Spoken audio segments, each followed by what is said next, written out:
मैं अपने पति से बहुत प्यार करती थी। जब मैं विधवा हुई तो मुझे हर समय उनकी याद सताती थी। सभी ने मेरी दोबारा शादी करने का फैसला किया, लेकिन यह सुनकर मैं रोने लगी कि मैं अपने पति से बेवफा नहीं हो सकती। एक रात मैंने फैसला किया कि मैं पति के पास चली जाऊंगी, अपनी ज़िंदगी ख़त्म कर दूंगी, ताकि कोई मुझे दोबारा शादी करने के लिए मजबूर ना करे। इसलिए मैं आधी रात को नदी किनारे चली गई, जहाँ हम दोनों अक्सर एकांत में मिलते थे, और मैं उस पेड़ के नीचे बैठ गई जिसके नीचे हम दोनों बैठते थे। अभी 20 मिनट भी नहीं हुए थे कि ये देखकर मेरे होश उड़ गए, जब मेरे पति ने अचानक मेरे कंधे पर हाथ। क्या पति की मौत के बाद पत्नी को अपने प्यार का कत्ल कर देना चाहिए? मुझे अपने पति से गहरा प्यार था, इतना प्यार कि शब्दों में बयां नहीं किया जा सकता।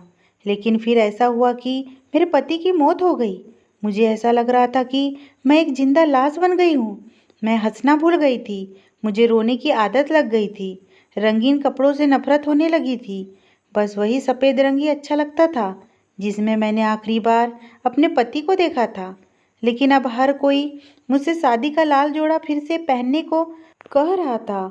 मुझे पहले हंसी आती थी। मैंने अपने भाई से कहा कि अगर मैं अपने दूसरे पति को आंसुओं के सिवा कुछ भी नहीं दे पाऊंगी तो क्या वो मुझे तलाक नहीं दे देगा। फिर भी सबकी जिद बढ़ने लगी थी और अब मुझे रोना आने लगता था। मैंने सोच लिया था कि मैं सब कुछ छोड़कर उस नदी के किनारे वाली जगह पर अपना आशियाना बना लूंगी, जहाँ अक्सर मैं और मेरा पति एकांत में मिलते थे। कम से कम उस जगह से जुड़ी यादों के साथ अपनी बाकी ज़िंदगी गुजार लूंगी। लेकिन यह भी असंभव लग रहा था। कई बार मैंने सोचा कि मैं सब कुछ छोड़कर अपने पति के यादों के साथ रहूं, लेकिन फिर मेरे अंदर डर बढ़ने लगता था। एक औरत ऐसे सुनसान जगह पर कैसे रह सकती है? लेकिन यहाँ भी मामला अजीब ही था। ना मेरे पति को गुजरे सिर्फ 2 साल ही हुए थे और अब सब मुझे उसे भूल जाने की सलाह देने लगे थे। मैंने उस समय को भूलने का फैसला किया। मैं अपने पति की आत्मा की शांति के लिए रोज प्रार्थना करती थी। एक दिन मेरा भाई मेरे पास आकर बैठ गया। उसने कहा, दीपिका, कल सुबह लोग तुम्हें देखने के लिए आएंगे। तुम अब ये शोक वाला पोशाक उतार के फेंक दो। अपने आप को संभाल लो। आईने में देखो तो दुख ने तुम्हारे चेहरे को कैसे मुरझा दिया है। मैं प्रार्थना करता हूँ कि कल तुम्हारी बात बन जाए। मैं चुपचाप उठी और अपने कमरे में चली गई। मेरी आंखों से आंसू बह रहे थे। मुझे वह दिन याद आ रहा था जब विराज और उसकी माँ मेरे लिए रिश्ता लेकर आए थे। क्या वो कितना खूबसूरत दिन था। मैंने विराज को दरवाजे से देखा था। मैं तो पहली ही नज़र में उस पर फिदा हो गई थी। फिर चाय और बिस्किट लेकर गई तो विराज मुझे देखकर मुस्कुरा रहा था। जब विराज और उसका परिवार लौट आया तो शाम को ही रीना आंटी ने फ़ोन किया और माँ से कहा कि हमें आपकी बेटी बहुत पसंद है। माँ ने फ़ोन रख दिया और मुझे गले से लगा लिया। माँ ने मेरे माथे को चूमकर बधाई दी थी। मुबारक हो बेटा, बात बन गई है। फिर चुटकियों में सब कुछ निपट गया था। विराज और मेरी मंगनी हो चुकी थी। यह मंगनी 5 साल तक रही थी। इसी दौरान हमारी शादी भी हो गई थी। लेकिन अभी तक मैं ससुराल नहीं गई थी। विराज अपनी पढ़ाई पूरी करना चाहता था। वो अपने पैरों पर खड़ा होना चाहता था। इस बीच विराज और मेरा प्यार परवान चढ़ता गया। हम दिन भर फ़ोन पर बातें करते रहते थे और अक्सर नदी के किनारे मिलते थे। हर वीकेंड पर साथ में खाना खाने के लिए बाहर भी जाते थे। चूँकि मैं विराज की मंगेतर थी, इसलिए मेरे परिवार ने मुझ पर किसी तरह की पाबंदी नहीं लगाई थी। विराज और मैं एक दूसरे से मिलने जाया करते थे, साथ में शॉपिंग भी करते थे। हम दोनों में काफ़ी तालमेल बन गया था। फिर 5 साल बाद विराज को अच्छी नौकरी मिल गई। शादी के दिन भी आ गए थे। इस तरह हमारी शादी बड़ी धूमधाम से हो गई। विराज और मैं एक दूसरे को पाकर बहुत खुश थे। हमारी जोड़ी को एक आदर्श जोड़ी माना जाता था। हमने 2 साल एक दूसरे के साथ में बहुत अच्छे से गुजारे। हम में कभी नोक-झोंक हुई ही नहीं थी। लड़ाई तो बहुत दूर की बात थी। हम दोनों एक दूसरे की बात को बिना कहे ही समझते थे। 4 जनवरी को मेरा जन्मदिन था। पूरा दिन मेरे लिए विराज पहेलियां बुझाता रहा था। वो किसी सरप्राइज़ की बात कर रहा था। उसने मुझे फ़ोन पर भी सरप्राइज़ के बारे में 2-3 बार बताया था। मैं उसके लौटने का बेसब्री से इंतज़ार कर रही थी। फिर ऐसा हुआ कि वो वापस लौटा ही नहीं। उसका सिर्फ छीन-विछीन 100 मिला था और उसके बगल में बिखरा हुआ केक पड़ा था। उनकी कार का एक्सीडेंट हो गया था और उनकी मौत हो गई थी। 4 जनवरी मेरे लिए सबसे मनहूस दिन साबित हुआ था। मैं उस दिन की घटना को याद करके तड़प उठती हूँ। मैं रात भर कतरा कतरा भीगती रहती थी। सुबह फिर से एक उदास दिन की शुरुआत हो चुकी थी। वैसे तो मेरे लिए हर दिन एक जैसा था, उदासी से भरा हुआ। 2 बजे भाई अपने साथ काफ़ी सामान लेकर आया था। वो बहुत खुश लग रहा था। भाई ने माँ से कहा कि माँ, दीपिका को देखने के लिए लड़के वाले बस आने ही वाले हैं, आप सभी तैयार हो जाइए। माँ मेरे पास आई थी। उन्होंने मेरे वार्डरोब से लाइट पिंक कलर का आयरन किया हुआ ड्रेस निकाल कर मुझे दे दिया और बोली, बेटा ये ड्रेस पहन लेना, मैं तुम्हें फिर से इस सफ़ेद रंग में नहीं देखना चाहती। वो इतना कहकर चली गई। मैंने गुलाबी ड्रेस को देखा था। फिर मैं यूं ही काफ़ी देर तक उसे कलर को देखती रही थी, मगर मैं ये ड्रेस पहनकर उनके सामने जाती तो बहुत बड़ा झूठ होता, क्योंकि वे समझ लेते कि मैं सब दुख भूल के वापस नॉर्मल जीवन में लौट आई हूँ। लेकिन हकीकत तो ये नहीं थी। इसलिए मैंने उस ड्रेस को वापस अलमारी में लटका दिया। कुछ देर बाद घर की नौकरानी मुझे बुलाने आ गई। मैं अपने सफ़ेद जोड़े में ही मेहमानों के सामने बैठ गई। जो लड़का मेरे रिश्ते के लिए आया था वो मुझे देखकर चौंक गया।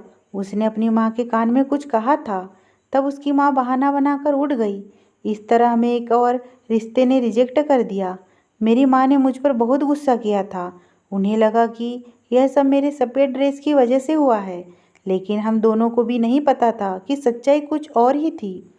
कुछ दिन बीते हो गए जब मुझे एक अनजान नंबर से कॉल आया। मैंने फ़ोन उठाया तो सामने से एक लड़का बोला, मैं देविक बात कर रहा हूँ। कुछ दिन पहले मैं अपनी माँ के साथ तुम्हारे लिए रिश्ता लेकर आया था, लेकिन हमने मना कर दिया क्योंकि मैं तुम्हारे बारे में एक बहुत ज़रूरी बात जानता हूँ। आप मुझे पार्क में आकर मिलो, मैं आपको बहुत ज़रूरी बात बताना चाहता हूँ। मैं उस लड़के की बात सुनकर दंग रह गई। मुझे नहीं पता कि वह मुझसे क्या बात करना चाहता था। मैंने देविक से मिलने के लिए हाँ कह दिया था। मैं माँ को बताए बिना देविक से मिलने पार्क में चली गई। उसने मुझे 3 बजे का समय दिया था, लेकिन मैं घर के माहौल से घबराकर 2:30 बजे ही वहाँ पहुँच गई थी। मैं काफ़ी देर तक पार्क में बैठी रही, लेकिन देविक वहाँ आया ही नहीं था। मैंने अपनी घड़ी में समय देखा तो शाम के 5 बज रहे थे। मैं एकदम से डर गई। माँ भी यकीनन मेरे लिए परेशान हो गई होगी। मैंने देविक का नंबर मिलाया, लेकिन उसका नंबर बंद आ रहा था। ना जाने वो मुझे कौन सा राज बताना चाहता था। मैं चुपचाप उठ के अपने घर के तरफ चल दी। जैसा कि मैं सोचा था माँ मेरे लिए बहुत चिंतित होगी, वैसा ही हुआ। वो मेरे लिए बहुत चिंतित हो गई थी। मुझे देखते ही उन्होंने मुझ पर सवालों की बौछार कर दी। मैंने उन्हें शांत रहने को कहा और अपने कमरे में चली गई। मैंने बिना डरे नंबर फिर से 2 बार डायल किया, लेकिन उसका नंबर लगातार बंद ही आ रहा था। मेरा दिल डूब सा गया था। मैं विराज को याद करके आंसू बहाने लगी। ऐसे ही कुछ दिन आराम से गुजर गए। हमेशा से ऐसा ही होता था। जब कोई रिश्ता टूट जाता था तो मेरी माँ और मेरा भाई कुछ दिन खामोशी से गुजार देते थे, लेकिन एक हफ्ते बाद उन्हें फिर से मेरी शादी की चिंता सताने लग जाती थी। इस बार भी ऐसा ही हुआ था। कुछ दिनों के इंतजार के बाद ही मेरे भाई ने मेरे लिए एक और रिश्ता ढूंढ लिया था। मुझे पता था कि मेरे भाई के इरादे साफ थे। वो बस इतना ही चाहता था कि उसकी बहन का घर बस जाए और वह फिर से जी उठे। लेकिन मैं ना तो अपना घर बसाना चाहती थी और ना ही दोबारा जीना चाहती थी। भाई ने इस बार अपनी शर्तों को थोड़ा कम किया था। शायद वो जान गया था कि कोई कुंवारा लड़का विधवा औरत को स्वीकार नहीं करेगा। इसलिए इस बार जो आदमी मेरे लिए रिश्ता लेकर आया था वो 2 बच्चों का बाप था। उनकी पत्नी का भी भरी जवानी में स्वर्गवास हो गया चुका था। मेरी माँ ने इस बार भी मुझे रंग बिरंगे कपड़े थमा दिए थे, लेकिन मैंने इस बार भी अपने मन का ही काम किया था। मैं सफ़ेद पोशाक में सुरेश के सामने गई। वो मुस्कुराया और बोला, मुझे ये रिश्ता मंजूर है, क्योंकि शायद दीपिका अपने पति को भूल नहीं पाई। मैं भी अपनी पत्नी को नहीं भूला हूँ, लेकिन क्या करे, मुझे अपने बच्चों के लिए एक माँ की ज़रूरत है और मुझे एक साथी की। मेरी माँ और भाई की आंखों में खुशी झलक रही थी। मुझे सुरेश से हमदर्दी हुई, लेकिन इस हमदर्दी में मैं अपने पति के साथ बेवफाई तो नहीं कर सकती थी ना। मुझे मालूम था कि इसे कोई ना कोई अच्छी लड़की मिल ही जाएगी, इसलिए मैंने अपनी माँ से साफ मना कर दिया। मैं बोली, माँ, मैं शादी नहीं करना चाहती। मैंने अपने भाई को भी समझाया, लेकिन इस बार वो मेरे एक भी बात सुनने को तैयार नहीं था। उन्होंने आपस में ही सारे निर्णय लिए थे। एक शाम को मेरा भाई मेरे पास आकर बैठ गया। मेरा भाई मुझसे 4 साल छोटा था, लेकिन उसने मेरा बाप बनकर मुझे दिखाया था। जमाने की कोई तकलीफ मुझे होने ही ना दी थी। भाई ने कहा, आज से ठीक 4 दिन बाद तुम्हारी शादी है। मुझे उम्मीद है कि सुरेश तुम्हें बहुत खुश रखेगा। मेरी बहन, इस बार कोई हंगामा मत करना और खामोशी से विदा होकर नई जिंदगी की शुरुआत करना। मैं चुप ही रही थी। मैंने मन ही मन में ठान लिया था कि अब सब कुछ छोड़कर विराज की उस यादगार जगह पर चली जाऊंगी। मैं क्यों किसी की बात की परवाह करूं, जब कोई मेरी बात की परवाह नहीं करता। लेकिन दिल में 100 तरह के सवाल उठ रहे थे। आखिर मैं नदी के पास कैसे रह पाऊंगी? लेकिन मैंने अपने दिल की करने की सोची थी। दिन ऐसे ही बीतते गए। मेरे दिल में एक अजीब सी हलचल मचलने लगी। आखिरकार मैं फैसले की घड़ी तक पहुंची गई थी। सुबह मेरी शादी थी। मैंने एक कलम और कागज उठाया और घर वालों के नाम एक खत लिख डाला। मैंने लिखा, मेरी प्यारी माँ और मेरे प्यारे भाई, मैंने आपको कई बार समझाने की कोशिश की है कि मैं शादी के लिए तैयार नहीं हूँ, लेकिन आपने मेरी बात नहीं मानी। अब मैं आप सबको छोड़कर इतनी दूर जा रही हूँ जहाँ कोई भी मुझे शादी करने के लिए मजबूर नहीं करेगा। मुझे खोजने की भी कभी कोशिश मत करना, क्योंकि आप मुझे ढूंढ नहीं पाएंगे। मैंने कांपते हाथों से वो खत अपने तकिया पर रख दिया था। मैंने अपने बैग में एक सूट डाला और रात के अंधेरे में सुनसान शहर की ओर कदम बढ़ा दिए थे। मैं बहुत घबराई हुई थी। पता नहीं अब क्या होगा। मैंने अपने आप को एक बड़े से कंबल में ढक लिया था। मैं डरते डरते पैदल ही चल रही थी। करीब 1 घंटे के बाद मैं उस नदी के पास खड़ी थी जहाँ मैं और विराज मिलते थे। वहाँ इतना सन्नाटा था कि मेरा दिल बुरी तरह से हाँफ रहा था, लेकिन मैं जानती थी कि जब मैं विराज के पास पहुंचूंगी तो मैं पूरी तरह से सुरक्षित हो जाऊंगी। मैं धीरे धीरे कदम रखते हुए आगे बढ़ रही थी। आखिरकार मैं उस पेड़ के पास पहुंची गई जिसके नीचे विराज और मैं बैठते थे। मैं इस पेड़ के नीचे बैठ गई और जोर जोर से रोने लगी। रात के अंधेरे का सन्नाटा टूट गया था। मैंने विराज से शिकायत की, विराज, तुमने क्यों मुझे इस दुनिया में अकेला छोड़ दिया? मेरे विराज कहाँ चले गए? क्यों चले गए? मैं इस तरह शिकायत करती और रोती जाती। बहुत देर तक रोने के बाद मेरा दिल का खुमार उतर चुका था। रात का अंधेरा अभी भी फैला हुआ था। मैंने आजू बाजू में नज़रें दौड़ाई तो मेरे अलावा वहाँ कोई भी मौजूद नहीं था। मैंने अपने बैग से अपना सूट निकाल लिया। उस सूट में मैंने अपने हिफाजत के लिए एक चाकू छुपा कर रखा था। मैं चाकू से उस पेड़ पर हम दोनों ने अपने लिखे हुए नामों को उजागर करने लगी थी, लेकिन नाम कुरेदना बिल्कुल भी आसान काम नहीं था। डर के मारे बार बार मेरे हाथ से चाकू छूट जाता था। मैंने सोच लिया था कि पेड़ पर लिखे हुए हमारे नाम को बड़ा करके मैं अपने जीवन की यात्रा को समाप्त करने वाली हूँ और सीधे विराज के पास पहुँचने वाली हूँ। मैं एक अकेली औरत एक सुनसान रात में एक छोटे से चाकू के सहारे एक बड़े से पेड़ पर लिखे हुए हमारे नाम को बड़ा करने में व्यस्त थी। 2 घंटे की कड़ी मेहनत के बाद आखिरकार मैं कामयाब होने ही वाली थी, मगर पेड़ के जड़ का छिलका बहुत सख्त था। नाम को कुरेदना कदम दर कदम कठिन होते जा रहा था। आखिरकार मैं उस नाम को कुरेदने में सफल हो गई। बस अब मेरा ये काम बचा था कि मैं उस पेड़ से लटक कर खुदकुशी कर लूँ और सीधे विराज के पास पहुँच जाऊँ। सुबह की रोशनी भी फूटने लगी थी। मैं रस्सी लटकाने के लिए तैयारी में लगी थी। मेरे कंधे पर किसी ने हाथ रख दिया। मैं एकदम से उछली पड़ी थी। मैंने जल्दी से गर्दन घुमा के देखा तो पीछे देविक खड़ा था। जैसे ही मैंने देविक को देखा, मैं एकदम से रोने को आ गई थी। तुरंत मैंने कहा, भगवान के लिए मुझे मेरे पति के लिए मर जाने दो। ऐसा करने से मुझे हरगिज मत रोकना। वो बोला, तुम पति के लिए अपनी जान क्यों देना चाहती हो? मैं बोली, जब वो ही इस दुनिया में नहीं है तो मैं जी के क्या करूँगी? देविक धीरे से हंस दिया था। वो बोला, याद है एक दिन मैंने तुम्हें फ़ोन करके कहा था मुझे तुमसे मिलना है, पार्क में आ जाना? मैं तुम्हें एक राज की बात बताऊंगा, लेकिन फिर किसी कारणवश मैं पार्क में नहीं आ पाया, पर आज उस रात से मैं पर्दा उठा ही देता हूँ। तुम यहाँ से उठकर मेरे साथ चलो, जल्दी ही सुबह होने वाली है। मैं नहीं चाहता कि तुम किसी मुसीबत में फंस जाओ, इसलिए मेरे साथ चलो। देवी की बात सुनकर मैं एकदम से घबरा गई। मैं बोली, ये तुम किस तरह की बातें कर रहे हो? तुम कौन से राज की बात कर रहे हो? मैं जानती हूँ कि तुम झूठ बोल रहे हो।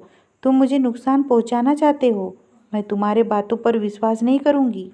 देविक बोला, मैं अपनी माँ की कसम खाकर कहता हूँ कि मैंने जो कुछ भी कहा है सच कहा है। तुम यहाँ से उठो और मेरे साथ चलो। मैं उनकी बात सुनकर अचंभित रह गई थी और मैं उसके साथ निकल पड़ी थी। देविक आगे आगे चलने लगा था, मैं भी उसके पीछे पीछे चल पड़ी थी। उसने मुझे अपने कार में बैठा लिया और कार को सुनसान इलाके की ओर मोड़ दिया। मुझे डर लगने लगा था, लेकिन अब मैं कुछ भी नहीं कर सकती थी। मैंने खुद को हालत के भरोसे पर छोड़ दिया था। देविक ने अपनी कार को एक बड़े से फार्म हाउस के सामने ले जाके रोक दिया। वो बोला, मेरे पीछे पीछे आओ। मैं कार से निकल आई थी। सूरज की रोशनी में मेरा ड्रेस मैला सा लग रहा था। मैंने अपने कपड़े झटक के धूल हटा दी और हम दोनों फार्म हाउस में दाखिल हो चुके थे। देविक मुझे एक बड़े से कमरे के पास ले गया था। वो बोला, तुम अंदर चली जाओ। मैंने जल्दी से दरवाज़ा खोला और अंदर दाखिल हुई। सामने का नज़ारा देखकर मैं तो दंग रह गई थी। मेरे सामने विराज खुद पड़ा हुआ था। वो पट्टियों से बंधा हुआ था। मैं उसके बिस्तर की ओर भागी और फूट फूट कर रोने लगी। आवाज़ सुनकर विराज ने झट से आंखें खोल दी थी। वो मुझे देखकर सिसकने लगा था। मैं बोली, विराज, यह सब क्या है? तुम्हें क्या हुआ है? वो सिसकते हुए बोला, ये बेवफाई की सज़ा है दीपिका। मैं तुम्हें अपनी बेवफाई की कहानी सुनाने जा रहा हूँ। तुम दिल थाम कर बैठ जाओ। फिर उसने बताना शुरू कर दिया, दीपिका, तुम्हें याद ही होगा कि हमारी शादी के 1 साल बाद ही मैंने तुम्हें बताना शुरू कर दिया था कि ज़्यादा काम होने के कारण मैं बहुत व्यस्त रहता हूँ। लेकिन तुम मुझे बार बार यह एहसास कराती थी कि मैं तुम्हारा ख्याल नहीं रखता और मैं हंसकर टाल दिया करता था। मैं भी जानता था कि मैं क्या कर रहा हूँ। दरअसल इस दौरान मेरे बॉस की बेटी भी ऑफिस आने लगी थी। उसे देखकर ऐसा लगा कि ये तो वही है जिसकी मुझे सदियों से तलाश थी। मैं उसके मोहब्बत में गिरफ्तार हो गया था। उसकी भी मेरे जैसे हालत थी। हम दोनों ने एक दूसरे से प्यार का इजहार भी किया। मेरी बॉस की बेटी जानती थी कि मेरी शादी हो चुकी थी, लेकिन हम एक दूसरे के प्यार में मजबूर थे। मैं ऑफिस के काम जल्दी ख़त्म कर देता था, फिर मैं होता और रागनी होती थी। हम एक दूसरे के साथ घूमते फिरते रहते। फिर एक दिन उसने मुझसे कहा कि हम दोनों को शादी कर लेनी चाहिए। मैंने भी हाँ कह दिया, लेकिन उसने तलाक की शर्त रखी थी। मैंने रागनी से कहा कि मैं दीपिका को तलाक नहीं दे पाऊँगा। मुझ में इतनी हिम्मत ही नहीं थी। फिर यदि मैं तुम्हें तलाक दे देता तो तुम मुझसे सवाल ना करती, तुम मुझे वफा दिलाने के वादे याद ना दिलाती। रागनी ने मुझे सलाह दी कि तुम मौत का नाटक करो। मैंने अपनी आंखें बंद करके उसकी बात मान ली थी और मैंने अपनी गाड़ी को दीवार से टकरा दिया था। मुझे जरा सी भी चोट नहीं लगी। फिर रागनी और मैंने शादी कर ली। हमने खूब ऐश कर ली। उसके बाद बहुत पैसा था। हमने दुनिया भर की यात्रा की। हमें एक दूसरे के अलावा कुछ भी दिखाई नहीं देता था। हमारी आंखों पर मोहब्बत की पट्टी बंधी हुई थी। इस बार सबसे पहले रागिनी की आंखों से मोहब्बत की पट्टी उतर गई थी। पहली बार उसे मेरे अलावा भी दुनिया दिखाई देने लगी थी। उसने मुझसे तलाक मांगा। मैं उसे कैसे तलाक दे सकता था? मुझे उससे गहरा प्यार जो हो गया था, तो उसने तलाक का मुकदमा दायर किया। आखिरकार बुराई का अंजाम बुरा ही होता है। उस मुकदमे में मेरी हार हुई। मैंने उसे आज़ाद कर दिया, लेकिन उसने मुझे आज़ाद नहीं किया। उसने कहा, मैं तुम्हें अपने बाद किसी के काबिल नहीं छोड़ूंगी। उसने इस बार भी एक्सीडेंट वाला ड्रामा आजमाया था। उसने मेरा एक्सीडेंट करवा दिया और मैं यहाँ कई सालों से मुर्दों की तरह लेटा हुआ हूँ। मेरा सारा जिस्म तो मर गया है, लेकिन आंखें सलामत है अपनी बेबसी देखने के लिए, और ज़बान सलामत है तुम्हारे सामने अपने अपराध को स्वीकार करने के लिए। मुझे माफ़ कर दो दीपिका, मैंने तुम्हारे साथ बहुत नाइंसाफ़ी की है। मुझे रागनी जब मौत के मुंह में डाल के छोड़ के गई थी, तब मेरे काम मेरा एक साथी ही आया था। देविक मेरा सहयोगी था। उसे मेरी हालत के बारे में पता चल गया था। ये मुझे अपने फार्म हाउस पर ले आया था। इसने मेरी बहुत देखभाल की है। मुझे हर दिन एक डॉक्टर देखने को आता है, लेकिन वह भी मेरे बारे में कुछ भी नहीं जानता। देविक ने मुझसे कहा था कि वो रिश्ता ढूंढते हुए तुम्हारे घर तक पहुंच गया था। उसने मुझे झिंझोड़ कर रख दिया था। उसने कहा, बेवफाई के बाद अब दूसरे अपराध में गिर मत जाना। दीपिका तुम्हें मरा हुआ समझकर दूसरी शादी कर लेंगी। तुम शादी पर शादी के पाप का बोझ कैसे उठा पाओगे? इसलिए दीपिका, मैंने देविक को भेजकर तुम्हें बुला लिया था। मुझे पता था कि तुम अब भी इस जगह पर जाती होगी जहाँ हम दोनों मिलते थे। इसलिए मैंने उसे तुम्हें लेने के लिए उस नदी के किनारे भेज दिया था। मैंने तुम्हें तलाक देने के लिए यहाँ बुलवाया है। मैं तुम्हें आज़ाद करना चाहता हूँ। दीपिका, तुम फिर से अपने जीवन की नई सिरे से शुरुआत करना। विराज की बातें सुनकर मैं रोती जा रही थी, मगर उसके आखिरी शब्द सुनकर मेरे आंसू थम गए थे। मैंने खुद को उनके चरणों में गिरा लिया था। मैंने कहा, विराज, मैंने तो अपनी सारी जिंदगी तुम्हारे नाम लिख दी थी। अब जब मेरे सामने तुम जिंदा हो तो मेरे साथ इतना बड़ा अन्याय मत करना। विराज, अब तो मैं तुम्हें केवल इस शर्त पर माफ़ करूंगी कि तुम मुझे अपने साथ रहने की इजाज़त दोगे, फिर कभी तलाक का नाम भी नहीं लोगे। मेरी बात सुनकर विराज रो रहा था। उसने मेरे सामने हाथ जोड़कर तलाक देने की इजाज़त मांगी, लेकिन मैंने उसके पैर पकड़कर उसे रोक लिया था। मुझे विराज का साथ मिल गया था। मेरे लिए इतना ही काफ़ी है। अब मैं हर रोज़ विराज की सेवा करती हूँ। मैं उससे बहुत सारी बातें करती हूँ, भागवत गीता पढ़ के भी सुनाती हूँ। वो हर पल मुझसे माफ़ी मांगता रहता है। डॉक्टर ने मुझे बताया कि विराज के ठीक होने की कोई संभावना नहीं है। मैंने कहा, डॉक्टर साहब, प्यार संभव और असंभव से भी परे होता है। मेरी बात सुनकर डॉक्टर साहब हंस पड़े थे, लेकिन मैं हंस भी नहीं पा रही थी। अगर ये स्टोरी पसंद आई हो दोस्तों, तो प्लीज़ मेरे चैनल को सब्सक्राइब करना ना भूलें और लाइक कीजिए और कमेंट कीजिए।